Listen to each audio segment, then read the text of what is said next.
Helo pawb a croeso i Clwb Pics. Enw fi di Dion Wyn a dwi'n adlogwr ffilmiau. Dwi yn hoffi trafod am ffilmiau. Dwi'n sgwennu am nhw, dwi'n gwneud fideos am nhw. Pob elfen y ffilm, dwi just yn caru'n fawr iawn. A dyma pam dwi yma heddiw yma.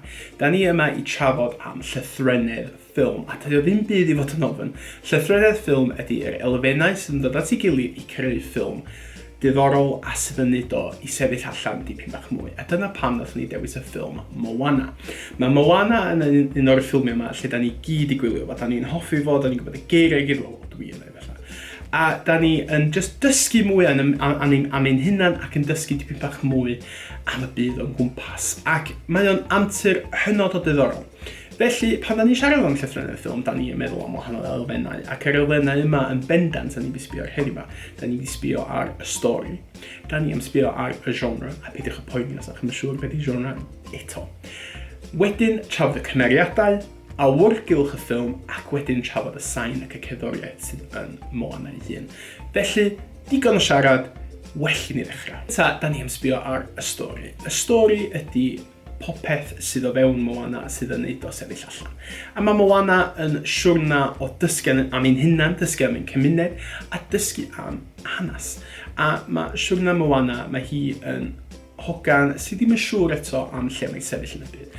Ac un diwrnod fydd gan hi swydd mawr o'r rhedeg yr ynys mae'n byw ar. Ac popeth o flaen hi, mae hi gorio helpu y gymuned i mynd ymlaen ac i datblygu dipyn bach mwy.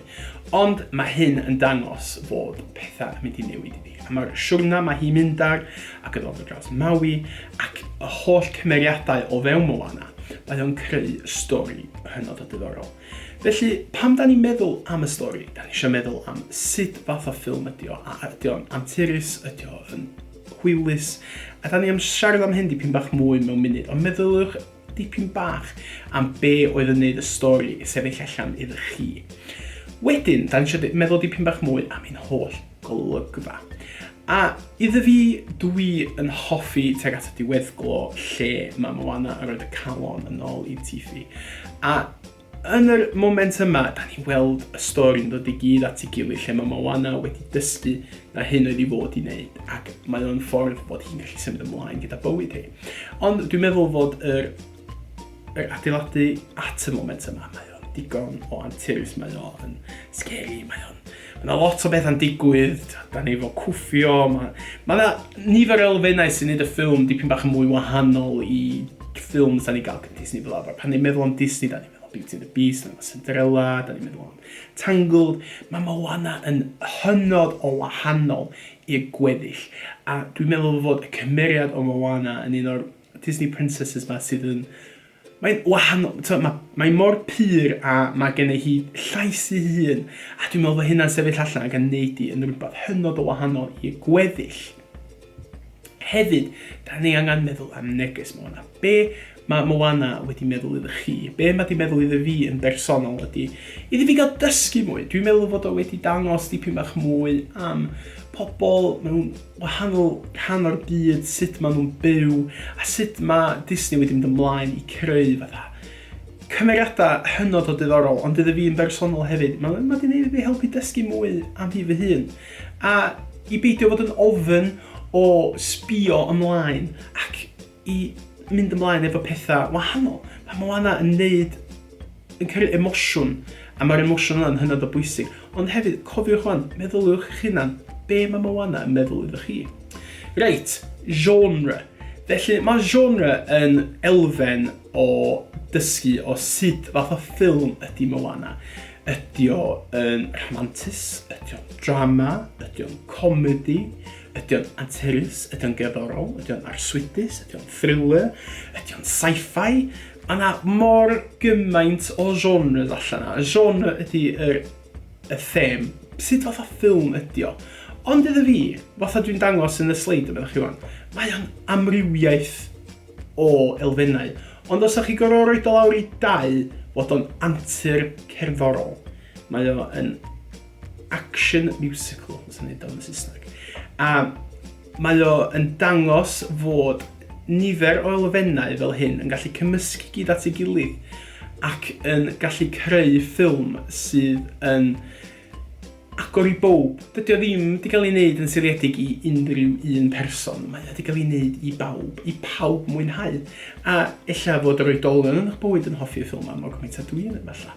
Neu fod chi yn hoffi fo yn fawr iawn. Ond os ydych chi'n meddwl am yr amrywiaeth o fewn genre, dyna beth sydd yn neud o yn rhywbeth hynod o newydd ac yn wahanol. Felly tro nesaf chi'n gwylio ffilm, meddyliwch am sut fath o genre ydi o a beth sydd yn neud o sefyll allan oherwydd y themau. Mae o'n sbio ar cymeriadau. Mae yna nifer o cymeriadau da y Moana. Da ni'n meddwl am Moana hun, Maui, Hei Hei, Pua. Maen nhw I gyd yn hwylus, maen nhw llon bywyd a maen nhw I gyd efo gwers I dysgu. Iddo fi'n bersonol, dwi yn fan mawr o Maui. Dwi'n meddwl fod I stori fo yn hynod o diddorol. Mae gynno fo hanes sydd yn y cychwyn y ffilm, sydd yn dangos fod o efo lot I ddysgu. Ond hefyd, dwi jyst yn teimlo fod o yn ddoniol.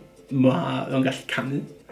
A os ydych chi'n siŵr pwy ydy Maui, Maui ydy Dwayne The Rock Johnson o'r ffilmiau Fast and Furious, neu o Rampage, neu o San Andreas. Mae nifer o ffilmiau, ond hefyd oedd o'n pro wrestler ystod hefyd. Ond dwi yn caru Maui yn fawr iawn. A be da ni angen feddwl am y cymeriadau ydy, be sydd yn neud nhw yn cymeriadau werth dilyn a cymeriadau da ni yn disgyn mewn cariad efo. Dyna beth eich meddwl am beth yw eich hoff cymeriad chi a cad ni wybod. Wedyn, be oedd eich hoff foment gyda nhw? I fi'n bersonol, dwi yn hoffi pa mae Maui yn canu You're Welcome. Dwi'n meddwl fod o yn dangos yr ochr mwy hwylus ono fo a yr ochr mwy doniol ono fo. Mae'n dangos yr moment lle mae o efallai'n cysylltu efo gynulleidfa dipyn bach mwy a faint mae o'n actually meddwl I Moana ac i'r stori ei hun. Dwi'n hoffi y can a dwi'n hoffi yr golygfa yna a dwi'n meddwl dyna pryd o'n I yn hapus fwyaf yn Moana. Ond hefyd cofiwch dwi'n licio Hei Hei. Am Iar, mae gynno fo lot o moment o comedi a dyna beth dwi'n hoffi am o. Ond be ydych chi fel am y cymeriadau? Pwy na sefyll allan mwy ydych chi? A be sydd yn neud nhw yn ddisglair? A be sydd yn neud nhw yn special chi'ch hunan? Meddyliwch dipyn bach mwy am efo a cyfuno y syniadau o sut mae'r stori'n symud ymlaen efo sut mae cymeriadau yn gweithio. A meddwl wedyn sut mae'r elfen o genre yma yn mynd I helpu chi wedyn dadansoddi dipyn bach mwy am Moana. Gach hefyd, da ni angen meddwl dipyn bach mwy am sut oedd y cymeriadau yma yn ei ni dimlo. Mae yna nifer o cymeriadau da ni'n hoffi nhw, mae yna bobl drwg yn y ffilm yma, a da ni'n hollol deall nhw. A dwi'n meddwl weithiau, da ni angen hyn mewn ffilm, ond hefyd da ni angen dysgu mwy am bobl. Da ni'n gallu, osa eiliad da chi'n casau Moana, osa eiliad da ni ddim yn licio Maui, da chi ddim yn gallu licio Pua weithiau, neu hei, dwi'n yn siŵr. Ond mae yna amrywiaeth o emosiynau sydd yn y ffilm yma. Mae'n gallu neud ni hapus, mae'n neud ni'n drist, mae'n neud ni yn ysbrydoledig, mae'n neud ni'n hwylus, mae'n neud ni'n teimlo yn ofn. Mae nifer o emosiynau sydd yn cael ei greu trwy cymeriadau. A dyna beth sy'n ei cymeriadau da. Os ydych chi'n gallu mynd trwy yr emosiynau yma gyda cymeriadau, da chi'n gwybod nhw wedi cysylltu gyda chi, a meddyliwch dipyn bach mwy o be maen nhw'n neud iddo chi'ch hunan yn bersonol. Da ni wedi trafod hyn dipyn bach efo Moana, ond da ni eisiau meddwl dipyn bach mwy am awyrgylch Moana. A sut fatha awyrgylch mae o'n creu. Dwi wedi rhoi chydig o geir am yma, ond meddyliwch dipyn bach mwy ar ôl ni siarad. Mae'r ffilm yn ein hapus, trist, ofn, hwylus, bywiog, gwefreiddiol, llon llawen, arswydus. Mae yna niferoedd o emosiynau drwyddo fo, ond hefyd meddyliwch trwy hyn, mae yna cyfyngiad o'r stori sydd yn creu'r emosiwn, mae cerddoriaeth yn neud o, mae'r lliwiau yn neud o. Da ni'n gwybod pa mae pethau ofnus yn digwydd, cos mae'n mynd yn dywyllach yna, a mae pethau newid dipyn bach mwy. Neu meddyliwch pa mae pethau'n hapusach, mae'r haul yn twynu, mae'r môr yn sgleimio, mae yna mogwynt o liwiau sydd yn creu'r awyrgylch yma. Mae yna nifer o elfennau o fewn Moana sydd yn creu awyrgylch hollol wahanol. A fel dwi wedi egluro, mae o'n siwrna. Mae siwrna Moana yn dangos pob elfen o fod yn fyw, dwi'n meddwl. A dyna pam da ni'n trafod am efo heddiw yma. Be ydy'r awyrgylch fwyaf yn Moana. A dwi'n meddwl fod o'n neges mwy bositif mwy na ddim byd ac yn neges o fod yn person o fwy o llawen ac yn berson sydd yn gallu neud mwy i cymuned i'n hunan a sut da ni'n gallu helpu bobl a sut da ni'n gallu dysgu am ein hunan. Dyna beth sydd yn neud awyrgylch special am Moana. Meddyliwch dipyn bach mwy am beth sy'n neud o'n special iddo chi, ond mae yna lot i drafod. Yn ola, da ni'n siarad am y sain ac y cerddoriaeth yn Moana a hwn ydy'r elfen fwyaf pwysig dwi'n meddwl am Moana ydy y cerddoriaeth. Mae cerddoriaeth yn rhan mawr o'r ffilm ac yn helpu ni dysgu mwy am yr emosiwn mae'r cymeriadau'n teimlo, y tensiwn, yr awyrgylch, sut mae'r cymeriadau'n datblygu a sut mae'r stori'n dod i gyd at ei gilydd. Y sain ydy'r peth pwysicaf dwi'n meddwl yn Moana. A dwi'n credu fy hun yn bersonol, How Far I'll Go ydy'r gân sydd yn dangos be ydy Moana am. Mae Moana yn canu ei chalon allan a dwi'n meddwl fod o yn elfen sydd yn hynod o trist, ond hefyd mae'n hynod o uplifting. Mae'n eiliad, mae'n moment lle da ni'n dall be mae Moana eisiau wneud a be mae hi am wneud. A efallai y targedau mae hi eisiau, dwi'n meddwl ydi o. A meddyliwch dipyn bach mwy am pam mae gan yna mor bwysig i Moana. Hwn ydy'r brif gan, hwn ydy'r can fwyaf. Meddyliwch na hwn ydy'r fatha Let It Go o Moana o Frozen, cofiwch. A be sydd yn neud o. Yn arall, ydy y cerddoriaeth yn helpu dangos emosiwn y ffilm. Yn bendant dwi'n teimlo fod hyn yn rhan pwysig am Moana a da ni'n weld hyn drwy gydol y ffilm. Mae o yn dangos yr hapusrwydd y ffilm, yn dangos tristwch y ffilm, mae'n dangos yr antur y ffilm. Mae'n mor gymaint o bethau yn gyfynnu at ei gilydd oherwydd y canion a mae'r canion yn gallu neud o teimlo yn mwy emosiynol.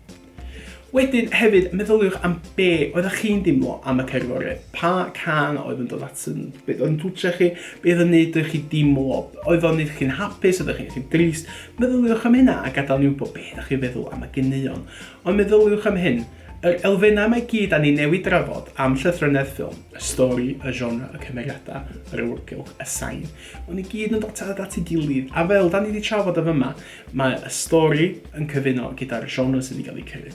Mae'r stori a'r genre wedyn yn creu cyfuniad am y cymeriadau a be mae cymeriadau am. Mae'r awyrgylch a'r sain a'r cerddoriaeth i gyd yn dod at ei gilydd wedyn i creu y tensiwn ac y teimladau sydd yn y ffilm a be sydd yn neud o'n ffilm gerddorol, anturus, hapus, llon llawen, popeth sy'n dod at ei gilydd i wneud ffilm yn rhywbeth hollol wahanol ac unigryw. Dyna ni, diwedd y sesiwn. Diolch yn fawr iawn am cymryd rhan. Dwi'n gobeithio bod hwn wedi helpu chi ac wedi ysbrydoli chi i dysgu dipyn bach mwy am sut mae ffilm yn gweithio a sut mae'r wahanol elfennau yma yn dod at ei gilydd i wneud rhywbeth sydd yn hynod o special. A fel da ni wedi drafod, mae Moana yn un o heina.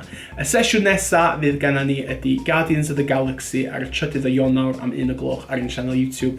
Gwnewch yn siŵr byddwch chi'n tanysgrifio i ein sianel a fydd yna fwy o gweithgareddau ar-lein ar ein sianel YouTube a os ydych chi'n gwybod dipyn bach mwy, mae ein gwybodaeth i gyd ar y sianel i dilyn ni ar Facebook neu mynd ar wefan Pics a Gallery.